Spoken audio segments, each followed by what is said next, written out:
مصر هتبقى قد الدنيا. هتبقى قد الدنيا.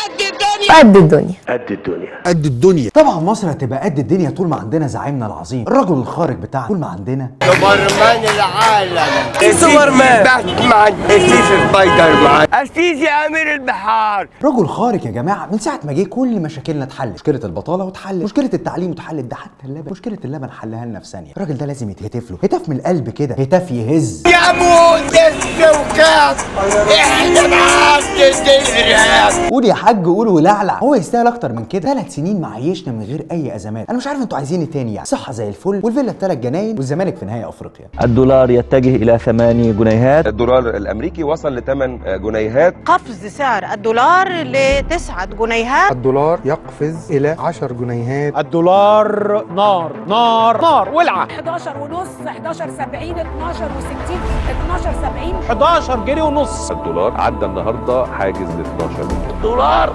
عمال يشوط في الجنيه بتاعنا. ارتفاع تاريخي للدولار في السوق السوداء ويسجل 12.40. ايه حساسين ايه اللي انت بتقوله ده؟ بس حد يطلع يقول كده قدام الناس في التلفزيون؟ صباح الفل. لا صباح القشطه يا خلود، انا بس استغربت يا راجل. بعدين ما ينفعش ننفعل كده من غير ما نفهم. احنا محتاجين حد يطلع يفهمنا ايه السبب في ازمه الدولار. قناه السويس اضطريت اصرف مبلغ كبير جدا واخش، وقناه السويس دي مش بتكلفني عمله اجنبيه طبعا. الحفر والحفارات اللي جايه من كل حته في العالم. ايه يا عم اللي انت بتقوله ده؟ قناه السويس ايه بس اللي سبب الازمه؟ انت عارف قناه السويس دي جابت لنا قد ايه؟ 100 مليار دولار. 100 مليار دولار. 100 مليار دولار. 100 مليار. 100 مليار دولار. 100 مليار دولار. 100 مليار. 15000 جنيه. 100 مليار دولار. 100 مليار دولار سنويا. يعني نعوم في فلوس. هو يا عم هنقوم في الفلوس ونبلبط. ثانية واحدة بس، هو مين الراجل اللي كان بيتكلم من شوية ده؟ محافظ البنك المركزي استاذ هشام رامز. محافظ البنك المركزي، الراجل مسؤول عن كل فلوس البلد. بص يا اتش، انا قلبي واكلني عليك. استقالة السيد هشام رامز من منصب. استقالة هشام رامز من رئاسة البنك. تقدم السيد هشام رامز محافظ البنك المركزي باستقالته. هشام رامز أقيل. سلام سلام يا صاحبي، سلام سلام يا صاحبي. معلش يا اتش، اصل انتوا برضه واكلين شاربين سارقين مع بعض يعني، ما ينفعش مره واحده تقلب عليهم كده. المهم سيبونا من هشام رامز، احنا عايزين حد بيفهم شايف الموضوع من بره يفهمنا مين سبب ازمه الدولار. الايكونومست البريطانيه اهم مجله اقتصاديه في العالم، عمرها يعني اظن من 150 سنه تقريبا، مؤثره في النخب الاقتصاديه. هي المجله اللي بيقراها نخبه النخب. مجله ذا ايكونومست الاقتصاديه اتهمت الرئيس عبد الفتاح السيسي بالتسبب في تأزم الوضع الاقتصادي. عبد الفتاح السيسي هو السبب الرئيسي في الازمه الاقتصاديه حاليا. السيسي سبب الازمه بتقولوها كده عادي؟ ده انتوا هتتروقوا. هنجيب لكم الفراوده بتوعنا، كريمه الاعلام المصري. هذا التقرير مدفوع الاجر. هات يا كده وهات يا هجوم على الرئيس السيسي، شغل ممنهج وخطه تستهدف منع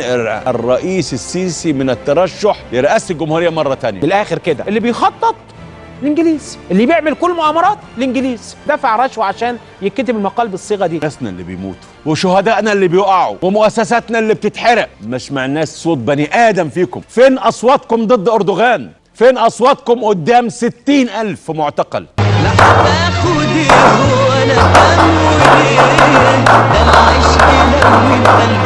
ايه الاداء ده؟ اساتذه والله. قال السيسي هو اللي سبب الازمه، قال ده السيسي هو اللي نزل الدولار. السيسي جامد يا تامر مش وقته الكلام ده. نختلف او نتفق، السيسي جامد. يا عم انت ادرى، بس بما ان انت جيت يا تموره ما تفهمنا السيسي نزل الدولار ازاي؟ حمر لهم عينه بس، حمر لهم عينه بس. 2 جنيه ونص نزول في الدولار. امال لو ايه بس هيحمر لهم ايه تاني؟ بص يا تامر، انت من ساعه ما دخلت عليا كده وانا مش مرتاح لك. بقول لك ايه، اتكل على الله. عايزين بقى ناس بتفكر كده وتشغل دماغها، تطلع تقول لنا حلول نحل بيها الازمه بجد. حل ازمه مصر الاقتصاديه من تصدير الكلاب. عندي حل لازمه الدولار، عرض مبنى مسبيرو للبيع بالدولار. بطالب يعني من البرنامج هنا والله ان يتكتب على الجنيه المصري ثقه في الله وتشوفوا ايه اللي هيحصل.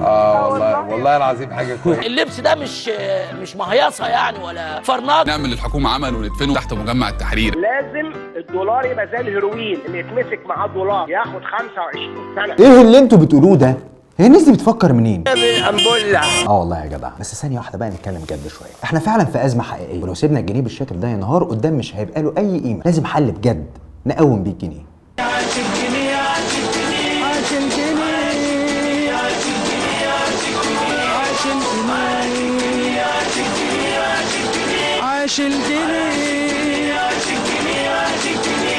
لا ده احنا نرجع نهزر تاني بقى. احنا بس عايزين نفهم، هو الدولار لما يعلى اسعارنا هتزيد؟ لن يحدث تصعيد في الاسعار مهما حصل، ومش هيحصل حاجه للدولار يعني، لكن نقول مهما حصل للدولار.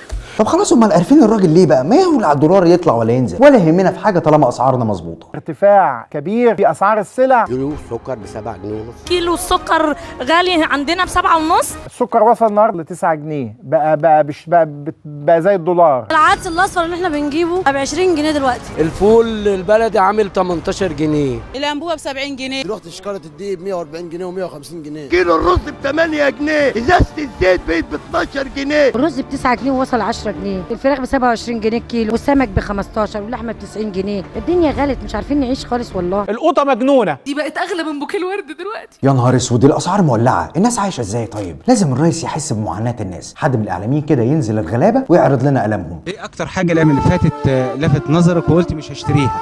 يعني ايه اللي زاد قوي قلت والله انا مش هقرب له اليومين دول؟ جوزي كان عاوز يشتري تي شيرت ريال مدريد، قال لي كان 300 جنيه يعني عشان عيد ميلاده 300 جنيه. رحت من يومين كده لقيتها ب1000 ومش عارفه وكام 125. شايفين المعاناه؟ الست مش عارفه تجيب تيشيرت ريال مدريد لجوزها. حول الله يا رب. بس برضه حاجه، زياده الاسعار دي مش بسبب السيسي، زياده الاسعار دي بسبب الفساد المستشري. الفساد في مصر. فساد. احنا رقم 1 طبعا في الفساد. الفساد وصل لغايه الشنب. ايوه زياده الاسعار بسبب الفساد، بس هو واضح ان حجم الفساد كبير قوي، ما يطلع حد كده يحدد لنا حجم الفساد بالظبط. المستشار هشام جنينة رئيس الجهاز المركزي للمحاسبات قال انه حجم الفساد في مصر تجاوز مبلغ 600 مليار جنيه في سنة 2015. يعني فيها شويه فساد يعني طب اعمل ايه طيب؟ والله مكتوب هنا يا ريس اهو شابتر 9 باب الفساد، لما يبقى عندك فساد تحاربه.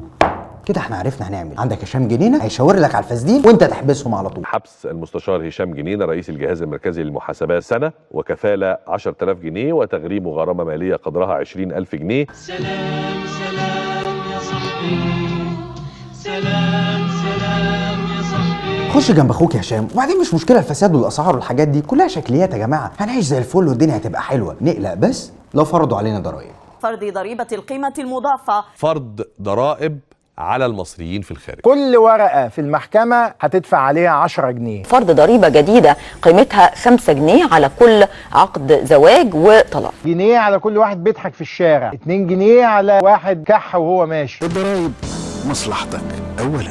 ايوه الضرايب مصلحتك اولا. الضرايب بتتاخد من المواطن ويعني ان شاء الله بترجع له تاني، وبعدين بقى يحسنوا لك المستشفيات، يحسنوا لك التعليم، يزودوا لك المعاشات. زياده المعاشات العسكريه. أصدر الرئيس عبد الفتاح السيسي قرارا بقانون بزيادة المعاشات العسكرية. رفع المعاشات العسكرية. زيادة مرتبات ضباط وأفراد القوات المسلحة. طب واحنا هتزودوا لنا ايه؟ زيادة أسعار كروت الشحن. زيادة على أسعار السجاير. في زياده في البنزين. زياده الشامله في الملابس الداخليه. زياده اسعار الادويه. زيادة في أسعار المياه. طب واضح يا جماعه ان احنا في ازمه وضروري نحلها. عايزين بقى افكار جديده ما اتعملتش قبل كده. صبح على مصر بجنيه. صبح على مصر بجنيه. حضرتك لو قمت الصبح كل يوم اصحى الصبح صبح على بلدك. لو كل واحد الصبح حط جنيه يبقى كل يوم 40 مليون جنيه بيخشوا خزينة الدولة. نعملها، يلا نعملها النهارده. بص هو حل حلو والله، بس المشكله برضو ان احنا هناخد من جيب المواطن، والمواطن يعني جيب المواطن اصبح مقطوعا تماما. ما بقاش فيها تحط ايدك في جيب المواطن هتدخل على رجليه، ما الجيب بقى مقطوع. كلنا هنبقى مخرومين قريب. السيسي جامد. وهي كبيره يا تامر، مصر كبيره، يعني ما يوصلش بينا الحال كده نلم جنيهات على اخر الزمن. وبعدين اخواتنا العرب ما سابوش الراجل من ساعه ما جه الصراحه. الهوا لم كام في 3 سنين دول. صلوا على رسول الله بقى. 4 مليار دولار. قدمت المملكة لمصر 5 مليارات دولار. 4 مليارات و900 مليون دولار. 8 مليارات دولار. 4 مليار السعودية. 4.5 مليار دولار. 4 مليار الإمارات. 4 مليار الكويت. 30 مليار ريال. 60 مليار دولار. 6 مليار 9 مليار. نهار اسود. لا يا جماعه ما فيش فلوس، بعدين ما تبقاش البلد بتعلم وتكبر وترضع واحنا ما نقفش جنبها. احنا لازم نتقشف. مصر تدخل فعليا مرحلة التقشف الاقتصادي. التقشف. شد الحزام. نستحمل شوية، نقلل استهلاكنا، نقلل عاداتنا. مش هناكل، مش هنشرب. نرشد في الغذاء، نرشد في كل شيء. أن يضحي جيل من المصريين من أجل الأجيال الأخرى، وأن يتقشف بعضنا من أجل الآخرين. طبعا لازم نتقشف من أصغر واحد فينا لأكبر واحد في البلد دي. محافظ الإسكندرية يعزم وزير الثقافة على جمبري وفيليه وسي فود ب40,000 جنيه. مصر اتعاقدت على اسطول رئاسي للرئاسه المصريه، 3 طيارات ب 300 مليون